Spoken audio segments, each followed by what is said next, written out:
Can you explain to me why? Why didn't Leclerc make the last attempt in Q3 at the end of the session, but did it at the beginning of Q3? This thing makes absolutely no sense. Same thing for Alonso, okay? Well, I don't understand this wrong strategy of Ferrari, but we need to talk now. We will analyze race times and review driver statements in the video. We are also going to look at the positions and see a bit who is better placed for tomorrow's race. Before we start, of course, I remind you to leave a like, to support me, to subscribe and activate notifications so you don't miss any video that comes out here on the channel. Every day, we comment on the performances in the various sessions of Ferrari and other teams. And I also give you my opinion. Tell me in the comments, of course, your opinion for tomorrow's race, your prediction. Having said that, let's look at the standings immediately with, as predicted, the 1-2 finish. Up front, with Piastri and Norris in first and second position, Piastri's pole position in 1:11.546. And the first car, not McLaren, is Verstappen, with the Red Bull in third position, 1:11.848. I want to point out first the difference between Piastri and Norris of 2/10, which on a track like Barcelona is not little. In fact, we saw Norris trying to slipstream to overtake. Piastri, who commented on it like Chichi, did you try? He gained the first attempt in Q3, but then Piastri still managed to get the pole. He had more. Piastri was seen this weekend from the free trials. Many have said probably also for the wing, sorry for the non-flexible front wing, which certainly affected the performance of the various teams, but also among the various drivers. Some benefit from a less flexible front wing, while others perform better with a slightly more flexible one. In this case, Piastri fared better than Norris third, Verstappen third, and Tsunoda 20th, a difference of 17 positions between the two, with Verstappen managing to do the maximum. He's the first of the others, as he also said in the post-qualifying interview, we can't do more than this. He's right. Red Bull really maximized the car's potential with Verstappen in these qualifiers. And that's what he does a bit in all the races. Getting sandwiched between the McLarens on a track like Barcelona would have been a miracle. So, third position, good for Verstappen. Fourth, Russell, who in qualifying, as I told you yesterday, in qualifying Mercedes is better than Ferrari. In the race, Ferrari is better than Mercedes. So let's see. Fourth, Russell. Fifth, Hamilton. Sixth, Antonelli. Seventh, Leclerc, who are, let's say, split 2-2 in my opinion. Ferrari can do better than Mercedes tomorrow. However, the fight remains for the fourth and fifth place between the two teams. And at this moment, as he says, also the standings. We see the division between McLaren, Verstappen, and then Mercedes and Ferrari alternating as the position to be the third and fourth force. So Russell, fourth, fifth, Hamilton, who made the attempt at the end and improved, and he's ahead of Leclerc. However, the real regret, in my opinion, of these qualifications, as I was telling you at the beginning, is Leclerc, who made the lap a bit too early. This is what he said. When Leclerc returned to the pits, he essentially mounted new tires at the beginning of Q3, and then they remounted slightly worn tires to make the second attempt, which he ultimately didn't make. In fact, he stayed in the pits, and I didn't understand this choice, guys. Why didn't Leclerc make the last attempt at the end of the session? A track like Barcelona has very distant barriers, so you can also afford to make the last attempt. After all, it's extremely challenging for there to be a yellow flag traffic or red flag in Barcelona. So it's better to take advantage of the gain you have in going forward with the session. So the track also gets rubbered, which was an estimated advantage of 0.2 from the start of Q3 compared to the end of Q3. There was an advantage of 0.2 at the end of Q3. So it was better to wait and try. In the end, I didn't get it. The strategy of Ferrari, since they made a mistake with Leclerc by letting him down so early. And even if it's a new tire, you wait for the end of the round to make the lap, as it's always been done. So here it's bad, because anyway, Leclerc could have started ahead. I don't know if third, maybe even third, but definitely fourth, yes. Leclerc could have gotten there with a good lap. So it's a shame for that. Also because going to see the sectors, let's go see together. Let's see the best sectors versus team. We see that Leclerc did 21.9 in the last sector, which is quite high. And in my opinion, with new rubber, he could do keeping the other sectors more or less similar. 21.4, 28.7. Maybe he could also lower by 0.2 or 0.3 in the last sector, and it was worth it, yes. If you see the fourth or fifth position, in short, he could get there, maybe even third here, maybe even third with Adam, I didn't point out before. But Russell and Verstappen made the same time to the 1000th, with Verstappen ahead of Russell due to timing issues. So it's a shame about this thing with Leclerc. Now let's go see some other things together. I'll show you Leclerc's face here, who decided not to go on the track, as Formula 1 also says. I'm going on the other side, as the description also says. He decided not to go on the track. To do the final run, he was in 4th position at the moment, and then he fell back to 7th. So this is Leclerc's face. It's a shame, because where does this problem come from? Leclerc's problem, which didn't have a new tire to make 2 attempts in Q3, came from the fact that they used the tires too much. Previously, Hamilton had saved a set of soft tires during free practice because he knew he was in more trouble than Leclerc. In my opinion, Lewis' strategy to save an extra set of new tires was good. However, the problem is that with this car, as Rosberg himself also says, in my opinion, as a former Formula 1 driver and world champion, Rosberg and other F1 drivers, he knows something about it. And he also told Vasseur yesterday, he said that it's a very difficult car to drive. The Ferrari might be the most difficult at this moment. Even compared to, for example, Racing Bull's Aston Martin, looking at it in itself, it's a more difficult car. Because you have understeer, but at the same time oversteer on the car, a bit like what happened in 2014, if you remember, with Alonso's Ferrari. Anyway, what Rosberg is saying is, your car seems very difficult to drive. It has both understeer and oversteer. With that snap oversteer, it's said that, in short, you're going to lose the rear because you have a rear that overheats the tires too much. So they slide too much, and especially in turn 9, which is a turn that is done at high speed, you see the Ferrari sliding. We saw it in the free practice, and we saw it. Even if I'm not mistaken, a small mistake during the qualifying sessions, not in Q3 Chai, but if I'm not mistaken, in Q1 and Q2. So a car that slides a lot at the rear, and this is not good. This is what Rosberg said to Vasseur.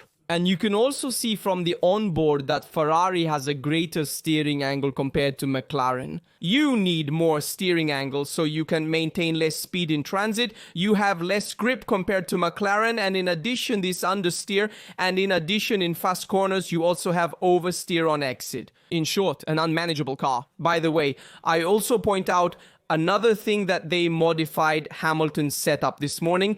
In fact, they completely modified Hamilton's setup between FP2 and FP3, trying to go in a different direction.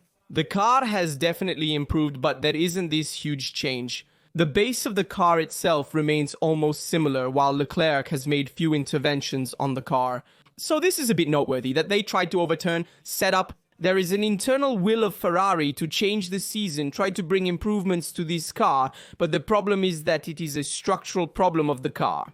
There were also checks here. I show before the start of the qualifications, 40 minutes before the start of the qualifications, the checks on the front wing for the flexibility of the wing. So there were also Toninalis present at the Fédération Internationale de l'Automobile checks. And so essentially we saw this 5th position for Hamilton and 7th position for Leclerc, with Hamilton managing to do something a bit better than Leclerc. But let's be clear, if Leclerc had done the lap at the end of qualifying, he would have done better than Hamilton for sure. And now I'll show you the lap before Hamilton I'll always show you Hamilton with the dummy. They have an exchange in a conversation in a medium team radio during FP3 on the start test and on the downshift, which is accused of problems. Hamilton's downshift, a bit like Verstappen always finds. Let's listen to them together. Here he tells him, no, look, it works. The downshift, we fixed it, says Hamilton to dummy, and he says, but are you sure? An irritated Hamilton insists the downshift is fine, declining the team's suggestion to pit for a checkup. There's this exchange that continues to highlight this difficulty in communication between Hamilton and Adami, which it's clear is also felt in the team radio. Obviously, it's not a big problem, because if the car was running, there would be no communication problems between the track engineers and the driver. But the problem is that the car is already not running. In addition, there's this animosity, if you will, between the two, between Adami and Hamilton, which does not favor a serene situation within the team. This is the current situation. It's not the biggest problem, as Hamilton also said, who downplayed in a press conference the relationship with the conflict that exists with Adami. However, it's not a great situation inside the Ferrari box. Now let me show you Piastri's lap. Let's see where the McLaren has more grip. I'll show this without volume and only show you the parts that interest me the most. Piastri's biggest improvement is in turn 1. Let's take a look together. And he manages to hold a line that is an indelible trajectory, even here without turn 3. Look at the precision, no correction apart from Piastri. The McLaren is sensational in this section of the track. The steering angle is not even small, but you can see that he still manages to make his car turn. And on exit, you don't have a loss of the rear. In fact, you manage to let the car slide because you manage not to have oversteer. So oversteer on exit. On entry, you don't have too much understeer. The car follows you. And on exit, you manage to make it turn. Let's continue. Look at curve 9. In my opinion, it's incredible. Here, the McLaren, where it makes the difference, you can really see the qualities of the MCL 39. It's something sensational, perfect, precise, on a track, no smudges. That's what's required from Piastri and everyone else who needs to make time in Barcelona. Barcelona is a highly technical track that demands precision. Even the brakes are minimal, as we've observed. Precisely because if it's such a technical, smooth track with such high speeds, also because many turns are made at full or medium speed. It's normal that the differences are minimal even in the last year of regulation, like 2025, so we also see the gaps. Norris leads by 0.2, creating a gap between teammates Piazza and Norris. 0.2 are a lot. Verstappen 0.3, Russell 0.3, Hamilton 0.5, Antonelli 0.5, then Leclerc 0.5, 0.6 for Gasly, 0.7 for Aguiar, 0.7 for Alonso. Well, those are the top 10, already within 0.7. The numbers 111.5 to 113.3 are very close. Is Tsunoda related? Well, there's a difference that isn't that much in the end. I mean, we're talking about a second and 8. A second and 8 isn't a chasm. I mean, between the first and the last. So it's sensational.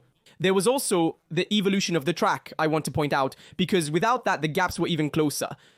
So the McLaren is very, very good. As expected, it's the fastest because it's a favorable track. However, it should be noted that be aware that the front is less flexible than in past races. And this could affect not so much in qualifying, but more in the race on tire management. So we'll see tomorrow how the various teams will do. Max could possibly attempt an attack on one of the McLarens. We'll see what happens. Also be careful at the start, as Piastri also said that the start up to turn 1, there's a lot of room to try the attack because the start grid and turn 1, there's a significant distance, so you can try the attack. It must be said, even in all this, Colapinto had quite a traumatic start with the Alpine. We can definitely say not good P15 at Imola, P20 at Monaco, and P19 in Spain, Barcelona. In short, not a very good start for Colapinto. Our Argentine friends won't be too happy about this, and neither will Flavio Briatore. Definitely for this choice with a Gasly who is 8th, because Gasly came 8th in these qualifiers. Colapinto placed 19th, and while he is a good talent, it's true that he needs a period of adaptation. However, debuting in Imola and Monaco are two very difficult views. He also had a bit of bad luck, but still with the withdrawal too, but it's a shame to see a Colapinto in such difficulty. We'll see if Alpine will face any consequences. Alpine, which also brought a new base here to Barcelona. Now I'll show it to you. And Alpine, that brought this base here. Here it is, new base brought. And I want to show you something else instead. A very important graphic, which also helps us understand the value of a driver who is very underrated in my opinion. Who is making the difference is Isaac Ajar, who so far deserves the role of Rookie of the Year. And I absolutely agree. Why hasn't he ever made a Q1 exit since 2025? I mean, come on. This season, he has never exited in Q1. Outstanding, great Ajar. Because he is making a difference anyway. He made a difference with Osen. He is also making it with Tsunoda. He is always consistently in the top 10. He also had an outstanding race in Monaco with the strategy devised with Oson that helped him. But he stayed ahead of Nono in the qualifiers. Aguiar, also ahead of Alonso, is consistently one of the drivers who manages to make the most difference. Being consistently close to the top teams, that is, when we take McLaren, Red Bull, Mercedes and Ferrari, those on the outside. Very often there is a jar with the racing bulls. And now we are starting to see Stone Martin with Alonso as well, because from Imola onwards, since they talked about updates, they have also approached Stone. Martin, he's had a few good races and Alonso is consistent. There. Alonso was also penalized in these qualifications for completing the lap too quickly. If he had done the lap later with Leclerc, even after him and Leclerc would have been positioned further ahead.